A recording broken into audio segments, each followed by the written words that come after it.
Irmãos, a gente pode fazer um adendo a uma questão do exílio. Eu falei tudo aqui de exílios mencionados no Antigo Testamento, mas no Novo Testamento são vários exilados, né?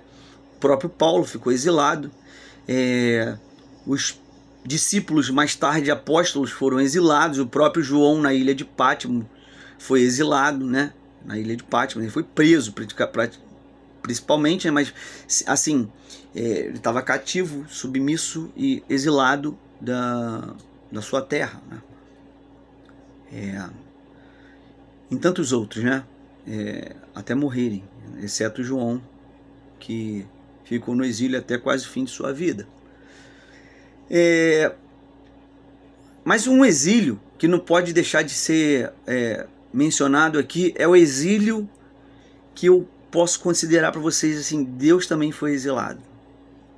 Deus foi exilado, foi imposto a ele um exílio em terras estrangeiras. E de quem estamos falando? Nosso Senhor Jesus Cristo, com a Sagrada Família, né? Jesus, Maria e José foram exilados no Egito, quando Herodes, né? Bom, tá assim, vamos lá, vou ler aqui um pouquinho para vocês. A fuga para o Egito. Após o nascimento de Jesus, um anjo alertou José em sonho sobre a intenção do rei Herodes de matar a criança, Jesus, nosso Senhor. A família foi forçada a fugir para o Egito, como refugiados, em busca de segurança. Esse episódio mostra a vulnerabilidade de uma família comum diante da violência e da injustiça do poder. Então, isso aqui é uma coisa que a gente pode mensurar aqui diante das questões da vida, né? O mal, ele está sempre espreitando e te oprimindo e te impondo situações. E no Rio de Janeiro a gente consegue até perceber isso com mais clareza, né? Nós somos exilados dentro da nossa própria casa. Eu já citei um exílio do coração aqui, né? O coração que deveria amar o nosso Deus, ele está preso com paixões, né? Desregradas. Então assim, estou tentando mensurar coisas mais fundas mesmo, para que nós investigássemos dentro de nós questões perante o exílio. E todo exílio requer uma libertação, né? Então assim como a Sagrada Família foi exilada, né? Essa experiência de exílio que eles tiveram lá no Egito traz uma proposta por trás depois, né? Não é à toa que Deus permite ser exilado. Ele foi buscar uma libertação para um povo cativo. Ele faz aquele caminho porque o seu próprio povo de outrora esteve cativo no próprio Egito, né? E também na Babilônia, né? Mas aqui a libertação da Sagrada Família ela não se deu de forma imediata e nem mágica, não, né? Então assim não será para nós. Nós vivemos nessa terra, a terra que nós vivemos é um exílio. Então assim, é um exílio, nós estamos longe muitas vezes longe da presença de Deus. Ah, Fernando, mas é a Eucaristia. Sim, ela está ali, Jesus está ali presente, nosso Deus é um Deus conosco. Jesus, ele está de um modo velado, né? Ele encontrou uma maneira de estar conosco até os confins dos tempos. O Espírito Santo está presente. Nós clamamos, nós acreditamos, a fé nos revela. Essa é a fé da igreja. Mas eu digo no face a face, no corpo, né? A corpo. Deus é Espírito, eu sei. Mas assim, o corpo, Deus é Espírito, mas Jesus tem um corpo glorioso. Jesus assume o nosso corpo e nele está contido o corpo de Maria glorioso, que liberto do exílio dessa terra. É desse exílio que eu estou falando, do exílio desta terra, de estar face a face com Deus. E essa libertação que Deus quer nos dar. Então todo exílio requer uma libertação. E a proposta do catecismo da Igreja Católica, agora a gente vai entrar aqui, eu já vou para a parte final do catecismo, né? Utilizando o catecismo, é a seguinte. Antes de pegar aqui também no catecismo, faço uma reflexão. Bom, se estamos exilados, significa que não estamos na nossa terra. E aí eu queria que vocês pensassem, perguntassem para já deixo aqui uma pergunta pelo menos, né? Se não estamos na nossa terra, de onde nós somos? Vocês já pararam para pensar se estamos exilados nessa terra? Nós não pertencemos a ela?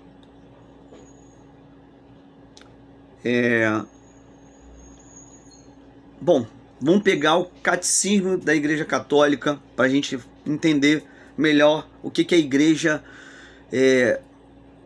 nos aponta em relação a esse exílio nesta terra.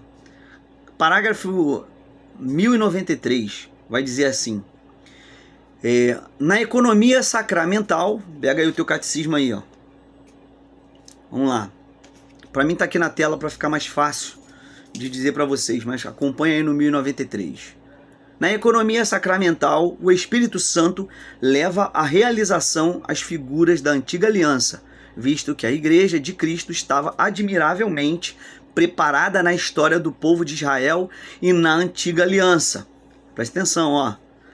A liturgia da Igreja conserva como parte integrante e insubstituível, tomando-os alguns elementos do culto da antiga aliança, do Antigo Testamento.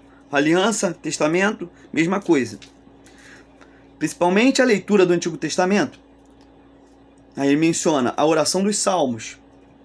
E, sobretudo, a memória dos eventos salvadores e das realidades significativas que encontraram sua realização no mistério de Cristo.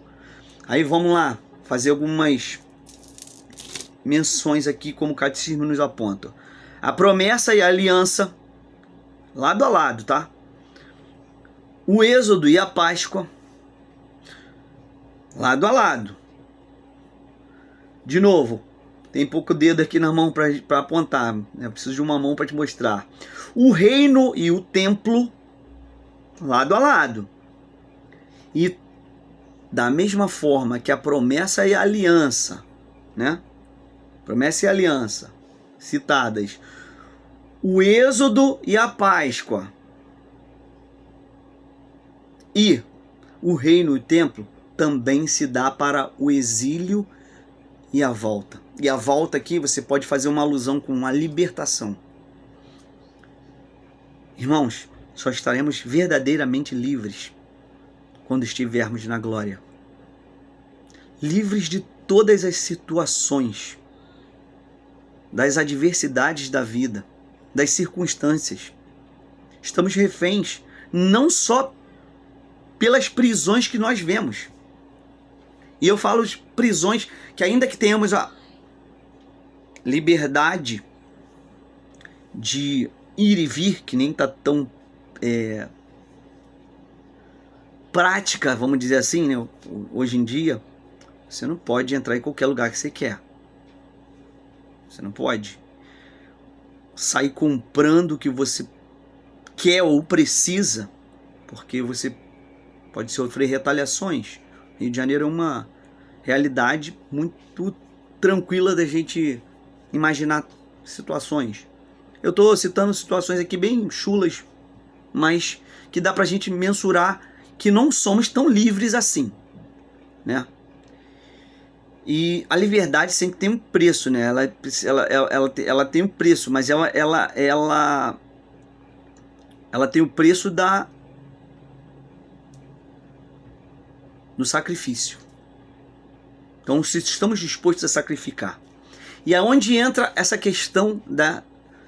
Aí por que a gente pega nesse ponto do Catecismo de 1093, que ele é muito contundente, né? Tem vários outros parágrafos que poderia citar aqui, tá? Mas ele é muito contundente, porque ele faz essas dimensões, essas alusões, ladeando, ele pega esses pontos cardeais do Antigo e do Novo Testamento ladeando um ou outro. Ó. Promessa e aliança, Êxodo e Páscoa, o reino e o templo, o exílio e a volta ou a libertação. Porque toda prisão requer uma libertação. E Cristo, sem pecado algum, se fez pecado, ou seja, se assumiu como, diz Isaías, né, o homem das dores, né, se assumiu como um pecado, ou seja, se exilou num corpo humano para que nós tivéssemos nele essa libertação. Nós não conseguiríamos. Não havia expiação para o mal que foi causado. Ainda lá no Êxodo. Lá no Gênesis, desculpa. Lá no Gênesis. E Deus vem na plenitude dos tempos para nos dar a libertação daquele exílio que nós estávamos, né? Então fazemos essa alusão e consideramos, né, que aquela proposta de duas situações de exílio, do proposto e do imposto, ambos vindo de Deus, é amor dele por nós. Então o exílio, quando se trata da parte de Deus, porque existe o exílio imposto pelo homem. Herodes impôs à família de Nazaré, né, a se exilar no Egito. Mas a proposta de Deus para com o seu povo, quando há um exílio, é o amor de Deus nos libertando do nosso egoísmo. O exílio é uma condição de Deus para que nós voltemos a Ele. Peraí, esse povo me abandona, no caso do Antigo Testamento, me abandona a troco de nada. Me abandona por paixões frívolas. Por crimes hediondos. E aí Deus trata o seu povo como ele precisa ser tratado. E implícito, incutido, está o amor de Deus. Então, irmãos, nada melhor do que retratar aqui na família de Nazaré a verdadeira proposta de exílio. Às vezes é necessário nós nos exilarmos de situações para encontrar nesse exílio a graça de Deus, de uma libertação. Então eu deixo aqui a mensagem para vocês. Agradeço a Deus, rezo a Ave Maria, pedindo que a Virgem Santíssima, ela nos liberte com a sua intercessão, né? E nos leve, nos apresente a Deus de uma forma libertadora, para que nós, cativados uma vez pelo Espírito Santo, sejamos inteiramente deles. Somos livres. Paulo é até redundante, né? Foi para a liberdade que Cristo nos libertou. É redundante, né? Está em sua Bíblia aí, ó. Pra você dar uma olhada aí na sua Bíblia. Capítulo 5, Gálatas capítulo 5, versículo 1. É para que sejamos livres, homens livres, que Cristo nos libertou. Ficai, portanto, firmes e não vos submetais outra vez ao jugo da escravidão. Então, a proposta de exílio tem que ser acompanhado de libertação. Então, que você seja livre, meu irmão. Quero pedir a Ave Maria, através dessa Ave Maria, que você encontre a graça necessária de Deus na sua vida, que o teu coração esteja cheio da presença do Espírito Santo. Ave Maria, cheia de graça, o Senhor é convosco, bendita sois vós entre as mulheres, bendito é o fruto do vosso ventre, Jesus. Santa Maria, Mãe de Deus, rogai por nós, pecadores, agora e na hora de nossa morte. Amém. Meus irmãos, Deus abençoe, uma abençoada noite para todos vocês, abençoe a família de vocês, salve Maria Imaculada e viva Cristo Rei. Em nome do Pai, do Filho e do Espírito Santo. Amém. Graça e paz.